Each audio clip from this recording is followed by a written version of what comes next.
Hey guys, if you really like this episode, please support our podcast by going to talkmurder.com/join and becoming a Talco Supremo. All right, Martin Bryant, Part 2, the Port Arthur Massacre. And to get started, here's a quote from the Sydney Morning Herald. 9 years before the Port Arthur Massacre, 9 years before, the then NSW Premier, Mr. Barry Unsworth, stormed out of a special gun summit angrily, declaring, quote, "It will take a massacre in Tasmania before we get gun law reform in Australia."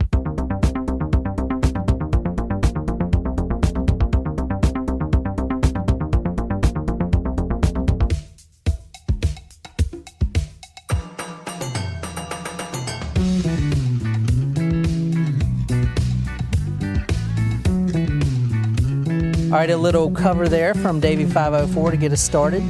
And we're just going to pick up right back up where we left off. So I'm going to jump into it in 3, 2.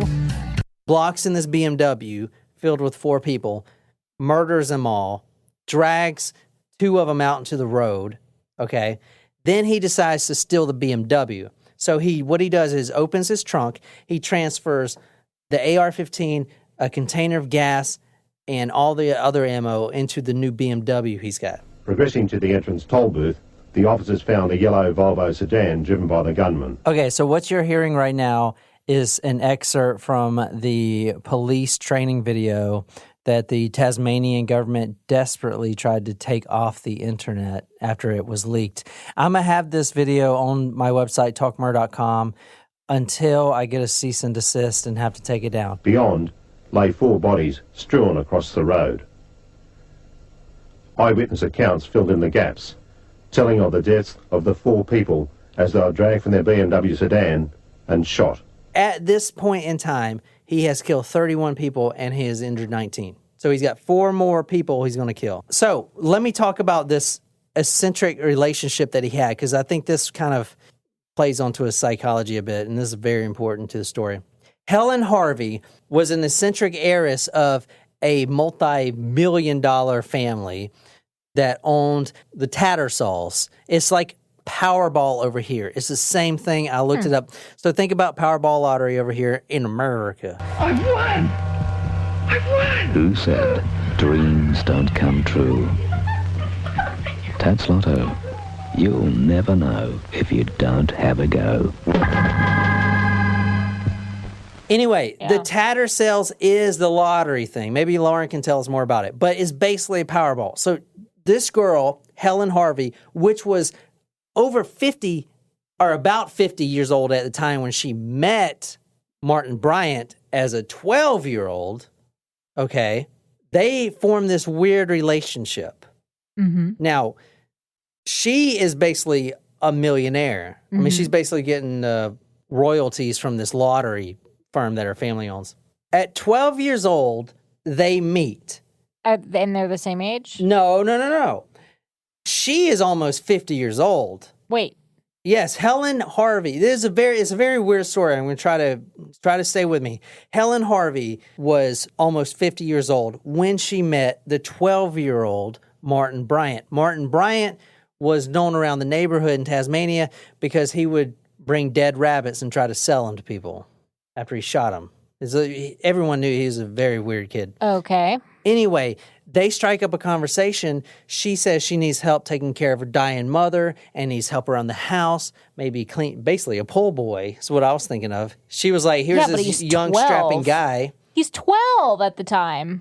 And they form kind of this weird relationship. He goes over, cleans the house, takes care of the dying mother, takes care of her, takes care of her 40 cats that she has in the garage and 14 dogs that are running around the house. Oh, my God. Was it a sexual relationship, or do we not know?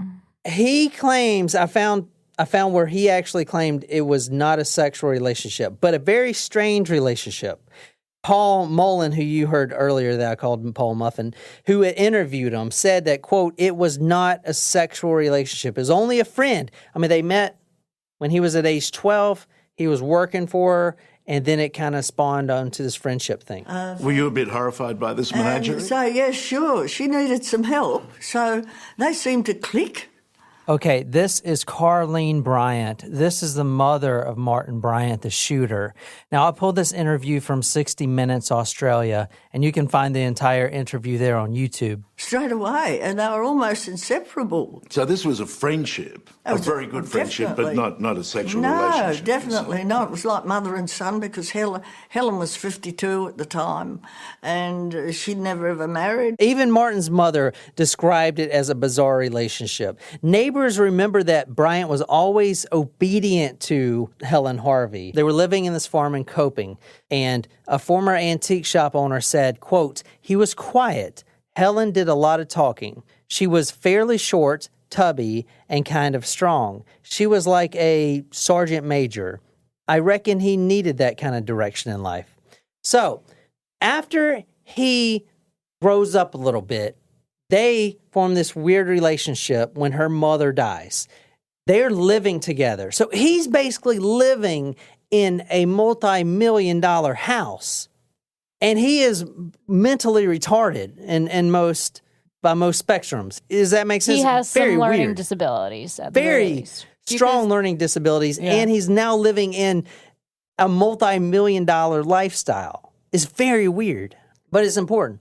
The couple, if you want to call them that, Helen Harvey and Martin Bryant, they get all these complaints from the neighbors and the townsfolk where they're living about the mess of their mansion. They had shit everywhere. You know, like those hoarder shows where they get all these complaints and then they condemn the house.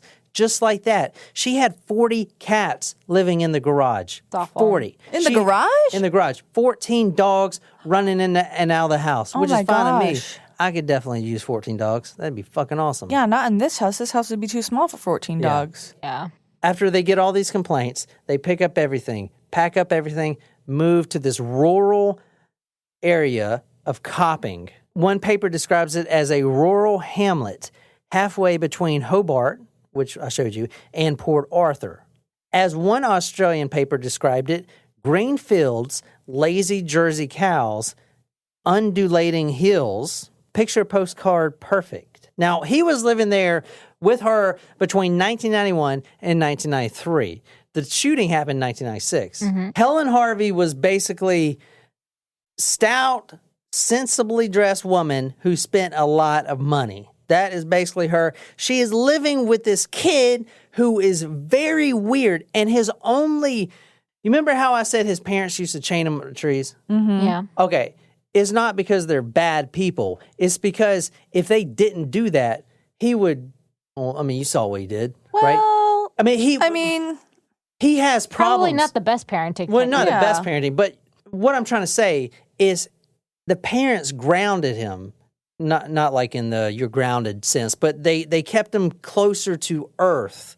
When he moved to Copping, by chaining him to a tree? when they moved to Copping, the distance increased and he became way more odd, strange, and eccentric because he's further away from his grounding, if you will, of his parents. And they could barely keep him under control, but at least they were doing something.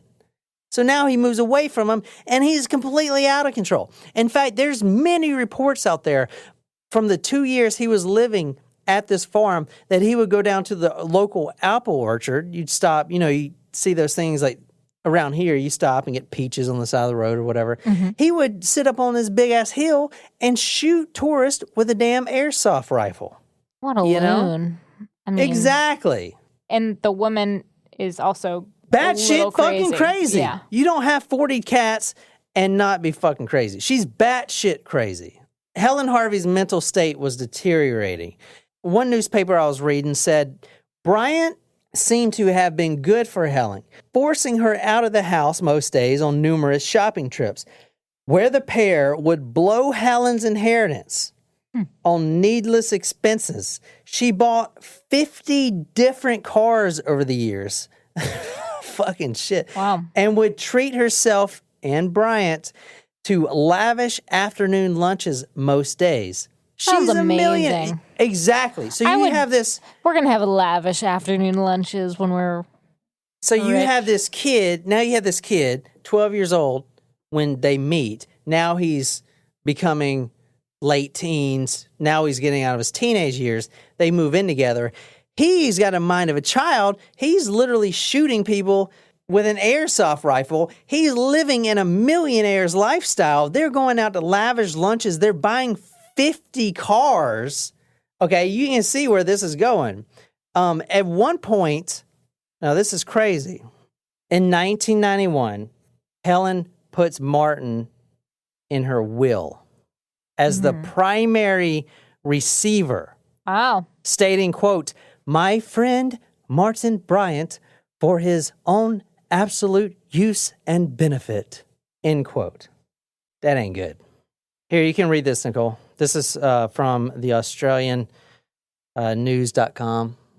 Her love of cars would prove a major stumbling block in their relationship, with Bryant, despite expressing a fear of getting his license, often grabbing the steering wheel from her to take over her mid-trip. This impulsive behavior had resulted in 2 prior crashes, and with his diminished intelligence, it was unclear whether or not he knew the weight of what he was doing. On October 20th, 1992, a turning point came. They were driving home from a lavish shopping trip. I didn't want to put this in there, but they had 3 dogs in the back. They swerved into another car. Harvey died instantly. So did 2 of the dogs. Anyway, Martin ended up very badly injured. He has spent months in the hospital, and now he's rich. Him, the primary receiver. Now, a lot of people think that he caused the wreck. Maybe not on purpose, but on several occasions, he would jump over and grab the steering wheel, almost to maybe scare Helen or whatever. But he would grab the steering wheel and swerve the car. Oh, he wasn't taking the wheel because she was driving erratically. Necessarily. No. I took it as No. like, She's would- driving fine. He jumps across the car seat and tries to swerve the car. I was kind of thinking because she was losing it, he would take the steering wheel. Oh, no. They would Because fight. she was, like, They would swerving. fight, get arguments and stuff like that. Got And it. he would jump over, get in a tantrum and try to, oh, yeah, I'll fucking kill us both. Yeah. And this one time, that's what happened. Nearly did, yeah. Yeah. Wow. So, but now he's fucking rich. $50,000 and your girl wanna love me, got it screaming like, ooh, ooh, ooh, ooh, 'cause I got it. Literally. Okay? He's a rich guy overnight. Instantly rich. Fucking nuts. Right? You have this guy with a 66 IQ, below average intelligence, very weird, tortured animals growing up, bullied kids, shoots people with airsoft rifles. Now he's a millionaire. What could go wrong with this? What the fuck? Absolutely nothing. The other turning point in his life was 10 months after that wreck. Martin just got out of the hospital a few months ago. Maurice Bryant, the father, actually quit his job as a wharfie. Someone that works at the wharf. There you go. And goes and helps Martin Bryant kind of like with his recovery and everything else. And also because his son just inherited a lot of money. One reporter described it as the father and the mother, they would literally nearly die trying to take care of this kid because he was so much to handle. They would be exhausted to the point of death. And 10 months after the wreck, the father, from what the report said, was found at the bottom of the lake in a suicide. He killed himself because he was just so mentally exhausted from his son. Wait, sorry, did you say that was before the shooting? Yeah, it's before the shooting. This is all the turning points. This was 1993. Now, there were several weights tied to the father. Oh. Yeah. That doesn't sound like suicide. Yeah, the medical examiner ultimately ruled it as suicide. But when the police came to the farm, Martin didn't show any sign of caring. And in Remorse, fact, yeah. he was trying to ask all the female cops out on dates to get coffee and whatnot. They take him over. Is this your father? He identified his dead father at the bottom of the lake after they pulled him out. And then he's going to try to ask these female cops on dates. I don't know, it's very weird. Anyway, at the end of the day, they also found several sheep carcasses down there, which is very fucking weird. Anyway, whether he was killed by his son or he committed suicide, now he's dead. Now all the support that Martin Bryant has as far as emotional, mental support is gone. All he's got left is a shit ton of money. So what does he do? He starts buying a shit ton of weapons. So, as I said, the turning point. After the father dies, Martin Bryant is lost in the world. He starts using that money that he has. He takes 14 trips abroad, different countries. But, and this is very interesting, he tells a psychiatrist, and he also tells him that he wants to kill a lot of people. The psychiatrist didn't say anything, but that's another story. Anyway, he tells a psychiatrist that the only fun that he had traveling across the world on 14 different trips abroad was sitting in the airplane next to someone, forcing conversation with him. Because if Martin Bryant, if you talk to him, he forces conversation. And it's not a good conversation. Exactly, because he's so lonely, right? He's always wondering why no one wants to be his friend and everyone keeps trying to leave him. On the plane ride, if you're sitting by him, you're stuck next to him for a few hours. He tells the doctor the only fun he had traveling to 14 different countries is sitting by a random stranger and forcing conversation with him. That's sad. Now, I wonder if it was fun for him because it made it awkward for the other person. No, it's fun for him because he never gets that social support. Okay. What I said earlier, he's a really attractive guy. So you go up to him with expectations in your mind, but then he's a child. The girl sitting next to him is like, sweet. And then he opens his mouth and she's like, oh, God. Never mind. Let me show you real quick his police interview, just a little bit, just to show you that his mind is of a child. Every month, you shove a little piece of cotton into your vagina. What the fuck? That comes with a lot. What the fuck? Oh! When you practiced shooting, where did you hold the gun? Look at him. He looks like a child. He's smiling. I might be this hand. Oh, that's right. Sorry. Yeah. No, but this is more. Like he doesn't understand. Exactly, Jen. You just said it correctly. Hold on. Like it's a game. Exactly. That's the point I'm trying to make. This is not a Team John. This is a very fucking awful crime. But Jen said it perfectly. It's like he doesn't understand. He doesn't understand at all. In fact, during this interrogation, and I'm putting the whole interrogation transcript, the video is not available. It's locked up because it's sealed permanently from what the judge said. Anyway, the transcript is available, which I pulled off WikiLeaks.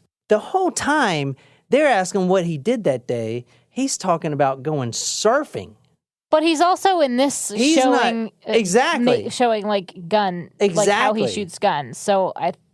Exactly, which is fucking weird. But then they said, "How did you hold the gun?" Instead of explaining it, like, "Oh well, I aimed it like that." It was like literally like a video game motion, and he was like, "There you go." There's a conspiracy for you. Now, I think it shows that he knows how to hold a gun and that he's held a gun. Right? Yeah, he knows how to hold a gun, but at the same time, it was like the way it was just, I don't know. The context that I got from it was like, how did you hold the gun? Okay, well, this is how I did it. Like, I'm showing you, and it was like yeah, that he actually, I think he was saying he committed the crime, and he didn't think much of it.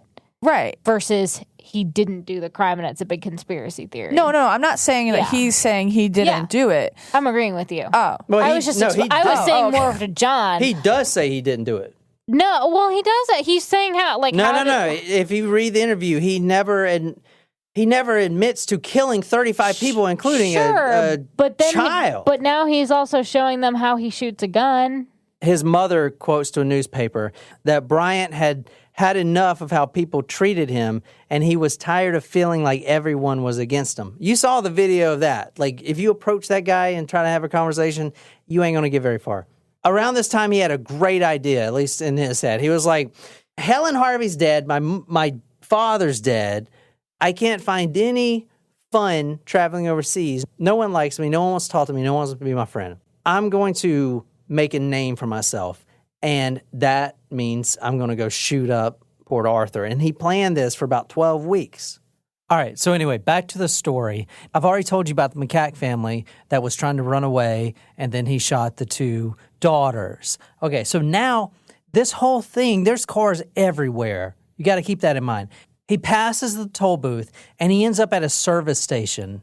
Now, at the service station, he's going to take a few more victims here. For instance, he's going to block in this golden white Toyota Corolla. He's going to force the driver, which his name was Glenn Pears, out of the car at gunpoint. Now, he doesn't kill him yet. What he does is he puts Glenn Pears in the trunk of the BMW. Now, he's got a hostage. Attempting to protect his girlfriend, the driver, pleading with the government to take him and leave her alone, was bundled into the boot of the BMW. When locked in, the gunman returned to the car to shoot the girlfriend, who was now in the driver's seat. And the passenger, Glenn Pears' girlfriend, Zoe Hall, she is going to be shot. Okay, he kills her point blank range as she is reaching over to try to escape or get out of the car, whatever. She's shot, she's dead, she's the 32nd victim. Okay, real quick, I just want to give you a short bio about what I found on Zoe Hall, the woman that was shot in the car as she was trying to escape through the driver's seat. This newspaper clipping is from the Sydney Morning Herald. This is dated May 8th, 1996. The title is, "We Just Had So Much Love." And the subheadline says, "Tributes Flow for a Champion of Justice." So just reading a little bit of the article, you can see that she was an aspiring lawyer. And I'm just going to kind of read through a clip a little bit so you can kind of see that these are real people. Zoe Hall spent much of her short life studying, understanding, and championing justice. There were the 5 years as a student at Sydney University, followed by another 5 years working in the legal profession, where she quickly shone as a lawyer of great promise and distinction. In a message from the Tasmanian police, Inspector Michael Grant said the name Zoe Ann Hall had been etched in police memories and would never become just a name on a list. I think that's excellent. It's an excellent tribute to her. So anyway, at this point, he is just trying to increase his kill count. Literally, he drives 100 meters up the road. Now, he's got the hostage in the trunk. He gets out of his car, of the stolen BMW, and he just starts shooting at random people. A young lady was driving the vehicle behind me. So this is the Tasmania Police Commissioner, Richard McCready. Leaving this area, and the offender has driven along the road, heading towards the last scene that we were at, and has fired through the passenger side front window of the vehicle and struck the driver, fatally wounding her. And killing some people. It's just crazy. Like, people didn't even know. I mean, imagine someone's coming up, you're going down to a historic site, you have no idea that anything's even happening. And all of a sudden, this guy gets out with a submachine gun, battle rifle, and shoots at you while you're in your vehicle. I mean, it's like, what the fuck? Eventually, he makes his way back to Seascape, that place where it all began when he killed the elderly couple because his father was in negotiations to buy the place. That's where he ended up. It was an 18-hour standoff between him and the police once the police finally decided to show up. Members were shot at in the positions that we held around the stronghold continuously. Okay, so this is Special Operations Group Commander Hank Timmerman. So they sent the Special Operations Group in America. I'm pretty sure that's just like the SWAT team. So we waited till the cover of darkness. When we did start to move closer, in fact, one of our observers got to within about 75 metres of the stronghold.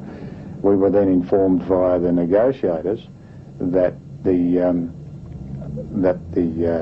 Bryant could see one of our marksmen in the field. Now, we weren't sure how we could see him, and so one of our first thoughts was that he had night vision capability with his firearms, so that made it a little bit more tense again.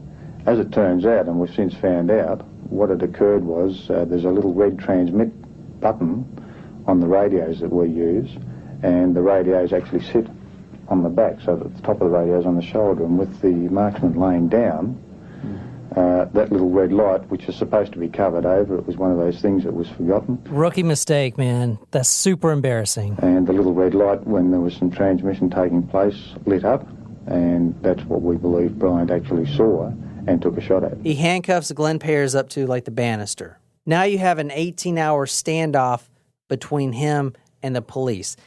They don't know how many hostages he has. They don't know how much ammo he has, all this stuff. They don't know what his next move is. In fact, I was listening to an interview with the negotiator at the time. He said, normally when you do a hostage negotiation, you move forward, whether you find out their demands or whatever, you find out what they want to achieve, and you move forward. You're moving forward a direction of the end, like the end result, whatever it is. He said with the Martin case, there was no end result. The conversation never moved forward. For instance, the negotiator says, Martin, he says, how are things going in there? And then Bryant says, oh, couldn't be better, just like on a Hawaiian holiday. Oh, hello. It's Terry again. How are you? I'm fine. How's things going in there, mate? Fine, couldn't be better, just like on a Hawaiian holiday. Hawaiian holiday? Yes, that's correct, sir. Oh, I'm sorry, I don't understand what you mean by that. I don't know myself, no. Just strange conversation, and it's possibly because of his intelligence level. It sounded like he didn't even understand his own words coming out of his mouth. He, at one point, told the negotiator that he was preparing dinner for his hostages. I want to assure myself that everybody in there is okay. Are they all okay at the moment? Yeah, well, I've been giving them a cup of tea and... You gave them a cup of tea. Where are they at the moment? Juice. I can't tell you that. Well, okay. They're okay. I'll tell you, nobody's been they're harmed. on a double bed at the present. Right, nobody's been harmed? No one's been harmed. Okay. You say that are all three persons in the same room? Yes. Okay, and there's nobody hurt at this stage? No, not at all. No. What about yourself? Are you all right? Yeah, I'm fine. Which he only had one hostage. They didn't know that at the time. And Glenn Pears, his hostage, was most likely already dead at the time they were negotiating anyway. He was telling the negotiator that he was surfing in the afternoon. It's like he didn't know where he was right then, which plays into the conspiracy too. You don't kill 35 people and then talk about surfing on the coast. Well, you do if you're mentally unstable. Yeah, too. that's what I'm thinking. He may have literally been schizophrenic and he could not known he literally massacred all these people. It sounds like he had a dissociative episode, which is I think he might have, man. Yeah. It's crazy. Like, I don't know. It's fucking nuts. If you read the transcript, like, man, I don't know. I could see why the conspiracy's out there where they're like, it wasn't even him. It was another shooter. I don't know. I'm just saying. Anyway. I don't know if I believe into that hype, but... Yeah. He says he wanted, quote, heli, and he never got it, of course. 18 hours goes by. He eventually makes his move by setting the Seascape guest house on fire with him inside of it. A person has been taken into police custody, conveyed to the Royal Albert Hospital, suffering from burns, no gunshot wounds. He will, we expect, appear before the court later today or tomorrow. So we obviously can't comment on motive or anything else like that. And then we'll talk about how we'll facilitate your opportunity as media to get a look at the house, which has been destroyed by fire, burnt to the ground, and then to progress on to some of the other sites that will be obviously of interest to you. As you saw, the Seascape was burned down. He literally busts out the front door and rolls around on the front lawn. Now, in a very ironic and fucked up twist, and I think this might actually happen in other cases too, he actually goes to the same hospital, the Royal Hobart Hospital, as all the victims were being treated. Which is kind of fucking crazy if you think about it. Like, Well, it's a small town. There's only so many places that they can go. The shooter is coming to the same hospital with all his victims. And it's weird because as a medical professional, you have to provide, you don't necessarily know who he is in relation to this crime quite yet. So you have to provide him the same level of medical attention that you would provide the victims. I mean, obviously you would triage, but well, you have to isn't that part of like the Hippocratic Oath too? Yeah. They can't like give him half-ass treatment, right? Because they know he's the killer. Yeah. During his stay in the hospital, now he was badly burned. That's why they put him in the hospital. He was making shooting motions with his hands, like as you saw in the video, like bow, bow, bow, bow, bow. And he was verbally threatening the nurses. He was also telling the nurses, the ones with kids, he was like, you should bring your kids in here. Talk to me. It's very weird. The Australian Justice Department were so worried about, and now this is fucking crazy.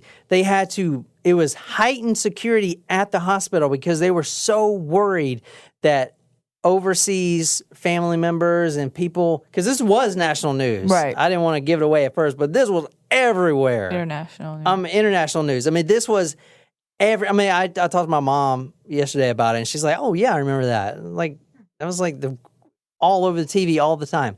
Anyway, they were so worried that people would fly over to little Tasmania and try to settle the score. Quote, settle the score with Martin. Him. Yeah, with Martin Bryant. A couple things I'm putting the evidence videos of the crime scene. There's 4 parts. It's actually a police training video that they used, and it got leaked out on the internet. So I'm putting that on talkmurder.com. So I'm putting that on there. I'm also putting the interrogation printout, 5-page document of everything said in the interrogation, and some pictures and other stuff. Let me tell you how this thing ended right quick. He's still alive. He's actually in prison right now. He's been trying to commit suicide for the last 20-something years. He's in a special cell, isolated away from every other prisoners, because remember, he's a child killer and the most hated person in Australia. The chance of him living in general population is like 0. He would get killed instantly. They actually have to prepare special food for him that has to get checked and all this stuff because they're so afraid that someone's going to try to poison him. Wow. Like the staff members, right?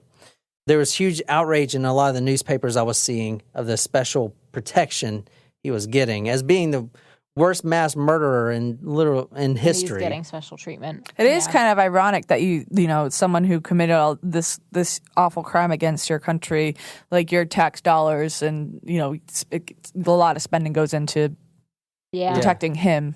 There was no trial. At first, he pled not guilty to everything, but his lawyer, and I don't want to get into all the details, but his lawyer eventually convinced him to plead guilty. The reason that is because to go to trial, you're basically laying this all out. Basically, you have to prove that he killed 35 people, right? And that means talking to the dead, the husband of the dead wife and the wife of the dead husband, bringing them on the stage or bringing them on the stand, making them testify, bringing all this back out. You know what I'm saying? Right. So his lawyer actually convinced him to plead guilty to everything to avoid a trial, to avoid all the heartache, which also plays into the conspiracy theory. Right. Because a lot of people think that you can't prove that he was a shooter. At the end of the day, he got 35 life sentences. Good. Because they don't do death penalty there. And he's still in prison. He's overweight. He will never get out of prison. He's bald, overweight. He's very depressed, hating life, all this stuff. And he is eligible for parole. What? But he has 35 life sentences. Well, he's eligible for parole in the year 3032. Oh. Which is like a long time. Okay. Yeah. So he's actually watched 24 hours a day by 3 different cameras, and he's restricted to any of the public knowledge about the crime, so he can't revel in how many people he killed, I guess. That's interesting. Yeah. So anyway, that's my Martin Bryant story. I hope you liked that. That's for you, Lauren, and all you blokes over there in Australia. I mean, mass shooting stories are really, really hard. Obviously, there's a lot of controversy, and even though this is now over 20 years old, it still feels so fresh, just because we go through mass shootings so often. I had to recently look at on Friday before work. Had asked me to take a look at an active shooter training video that our company wants to put out, and so they wanted my feedback on it. And it's really terrible that we have to live in any sort of world where we have to look over our shoulders that way. So it's a hard case, to cover. If you really enjoy this episode, be sure to hit that subscribe button on whatever podcasting app you use. If you really like this episode, you can follow us on social media, Facebook, Twitter, Instagram. If you're absolutely obsessed with this podcast and want to become our bloke, go to talkmurder.com/join. Become a Talker Supremo. Get a badass t-shirt, sticker swag, a lot of love, shout it out all over the place. Tell me what story you want me to do. I'll research it, dedicated to you on the Talk Murder Me podcast. My name is John, here with Jen and Nicole. And until next time, Good day, mate.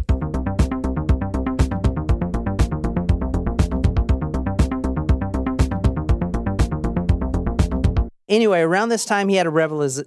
Around this time he had a revelation. Nope. It's either realization or revelation. Around this time he had a realization. Around this time he had a great idea, at least in his head. He was like,